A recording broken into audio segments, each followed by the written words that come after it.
You know, let's make it simple. We all want freedom, as much of it as possible. Welcome to TaraElla News, where we use independent thinking to examine the latest political and cultural news and attempt to stay positive despite the divisive negativity from mainstream media. Subscribe if you're interested. Today, I will be looking at the recent drama surrounding Joe Rogan's announcement of his support for Bernie Sanders, the Bernie campaign's decision to publicly acknowledge this, and the unexpected backlash it generated. Basically, while most Bernie supporters are overjoyed that a popular media personality is endorsing their candidate at this crucial time, some people, not necessarily Bernie supporters, have attacked the Sanders campaign's decision to acknowledge it because they see Joe Rogan as someone with views beyond the pale.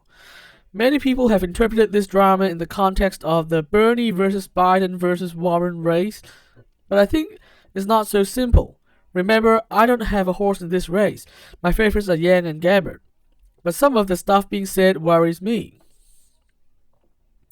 Firstly, this drama essentially confirms my worst fears. The 2010s left's practice of essentially categorizing people into wokes and deplorables and pushing everyone in the latter category away is still alive and well. Despite the appearance of a calmer discourse in the past 2 years, the problem is still present. Now, I don't agree with some of the controversial things Rogan has said, but I don't think it should be a reason to push people away. I'm a realist in politics, which is why I acknowledge that not everyone is going to agree with me on every issue. But that doesn't mean they are the enemy. While I do sometimes have strong disagreements with Rogan, I also admire his independent thinking, his skepticism of mainstream media narratives, and his outspokenness. Plus the fact that overall, I think he is acting in good faith.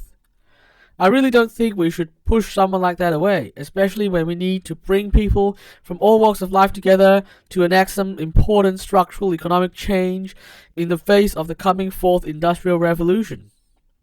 I think there's a good reason why Yang, Tulsi, and Bernie don't push people away over cultural disagreements, and I think it's something we should learn from. Secondly, while some Bernie supporters have also essentially made the same argument that I just made, I still feel quite uncomfortable about perhaps most leftist discourse over this matter, because their overall tone strikes me as strategic and opportunistic. What I mean is that I feel like they defended not cancelling Rogan this time only because he's good for Bernie's campaign at the moment, rather than that they think is the right thing to do. My overall impression is that many of these people would have been comfortable labeling Rogan as a bigot and calling for his cancellation had he supported Biden or Warren instead, for example.